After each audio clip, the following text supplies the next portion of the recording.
Okay, guys, and we're back with another episode of the Seth Solo Side Quest. I'm Seth from the Lonely Sonner podcast, and this is episode 78 of my side quest. Now, in this episode, it's going to be a pretty quick one. We're going to be looking at the recent article of Kamaru Usman saying that he likes Sean Brady as his next matchup.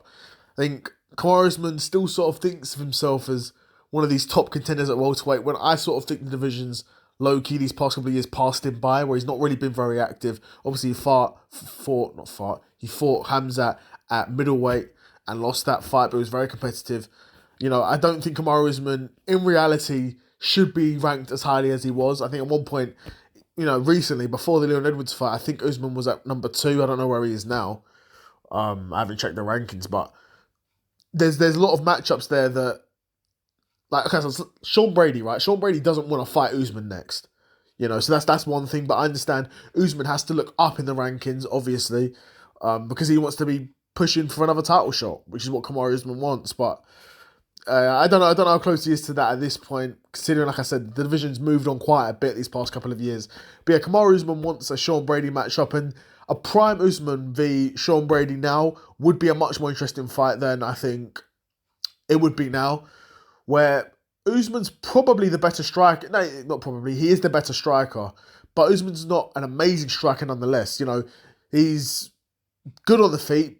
I think the knockout of Masvidal has sort of made people think that Usman was a lot better with his hands than he was throughout his career. He's nothing special on the feet. But that being said, he's more fluid and probably has more weapons than someone like Sean Brady, for example. But he's not elite on the feet. Even if he was elite on the feet, I still don't think you'd be able to stop Sean Brady's style. I think, Leon Edwards is regarded as very good on the feet, but he's not high volume, he's not high pressure. He's a very passive striker. And in my opinion, Leon Edwards isn't that elite of a striker. He's able to show glimpses of, elite striking ability, but you have to be able to do that over 5 rounds, and he's not really been able to do that over his career. When we look at it, he's recently been in these big fights. He's not really been able to show elite striking against these top level guys for 5 rounds. I mean, the Usman fight, the first one, he was losing the majority of that, and then pulled out a great moment, of course. But it's not like, Leon Edwards was outstriking Usman, in an insane capacity in the first fight, and then just broke him down and finished him. It wasn't like that at all. But yeah, I say all that to say, Sean Brady would likely be the one pushing the pace, despite Usman's power. I think Usman's speed's probably just decreased quite a bit, and he's probably still got a decent amount of power, but not got the power he once had in his hands. Yeah, but I don't think Usman's offensive striking would be good enough to stop Sean Brady's offensive grappling. That being said, Usman's defensive wrestling may be good enough to stop Sean Brady's offensive wrestling. Because we know Usman's a great wrestler. We know he's had a lot of injuries, though, and he's not getting any younger, and he's had problems with his knees that have been really, really bad. So I doubt he won't be wanting to push the pace in a wrestling capacity, I'd imagine, because subconsciously that's not going to be good for your knees. That's not going to be good for your knees, and it's probably the last thing you really want to be doing in a fight. When you've got knee problems, the last thing you want to be doing is, wrestling and forcing scrambles and, being pressured against the fence or manoeuvred on the ground, because those things are particularly damaging on the joints. Whereas striking, boxing, it can be a lot safer for the body. So I could see Usman wanting to try and prioritise that, but I guess when you're in the fight, or in a fight at the end of the day, you want to do whatever you need to do to win, is really what it comes down to.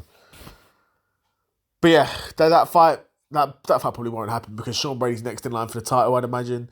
Even though low-key, it still should be Shavkat, in my opinion, because Shavkat, he hasn't lost. And he was going to fight for the title, and I understand Dana White from a business point of view, when you've got a guy who was going to main event at a show for you, he gets injured, short notice, you don't want to give that guy an opportunity again to ruin the show, really.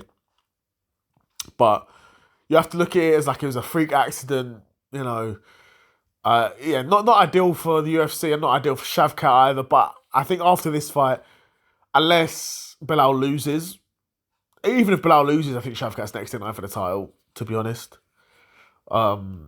See, a very interesting situation the UFC welterweight division is in.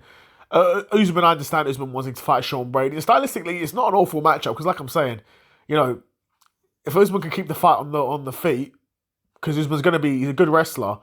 If he can, if he's able to be defensively solid enough to not let Sean Brady take him down, and he keeps it purely on the feet, I do fancy Kamaru Usman's chances, because even though he's not as elite as striking in terms of Leon Edwards, Usman likely would push the pace more. Edwards never pushes the pace in striking unless he knows you're a guy who he can dominate, like a Nate Diaz or something. Or a Cowboy even. But when you're facing guys like Bilal and Sean Brady who are pushing an unrelenting pace and you can't bully them around the octagon, when you're facing guys like that, it's going to be a lot more difficult for a guy like Leon Edwards. But yeah, I'd be curious to know what you guys think of that fight. Do you think Usman v Brady's going to happen next? And if that fight does happen, who have you got winning it? But yeah, that's it from me. Another episode of the Seth Solo Side Quest in the bag, episode 78. And I'm out. Peace.